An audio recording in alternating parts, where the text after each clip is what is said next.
Ndianiko uyo mzukuru wa Sungenda vacheka lowe kumbi vasvika rakanga riri dzungu pandakati handichakuda ndinoziva kuti ndakakusiya neshungu usarwadziwa mwoyo ndiri kudzoka ikoko ex ndinokuda pandakakuti handichakude paye ndiri kurigreta waiva kunyepa kunze uku hakuna ripeta ex ndinokuda pandakakuti handichakude paye ndiri kurigreta waiva kunyepa kunze uku hakuna ripeta ndinoukaya musiwa warongedza sori panguva yandakakusiya wega moyo wangu wanga wakaujeka ndikatadza kutsika ndakapatsvedza ndati ndinogara ndichikufunga ini handimbori kanganwe suwariye ndakazongosangana neasiriye ndiye aita ndifunge zvekumashure ndaitotamba payi pandakakuti handichakude paye ndiri kurigreta waiva kunyepa kunze uku hakuna ripeta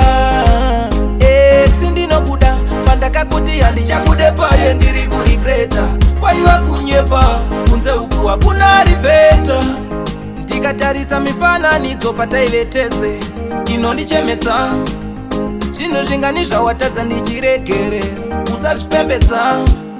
ndaiti zvimwe kumhunga kuneipa ndaiti imbudzi apa iri imbwa ndikati bheta ndidzoke kunasinga nditsotse kurevesa shamwari ex ndinokuda pandakakuti handichakude paye ndiri kurigreta waiva kunyepa kunze uku hakuna ripeta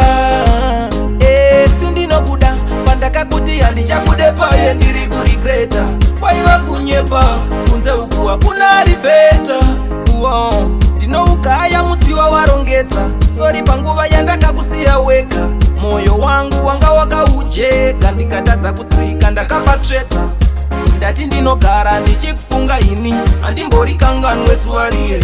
ndakazongosangana neasiriye ndiye aita ndifunge zvekumashure ndaitotamba payi pandakakuti handichakude paye ndiri kurigreta waiva kunyepa kunze uku hakuna ripeta ex ndinokuda pandakakuti handichakude paye ndiri kurigreta waiva kunyepa kunze uku hakuna ripeta. Catalyst music. Chicks on the beat.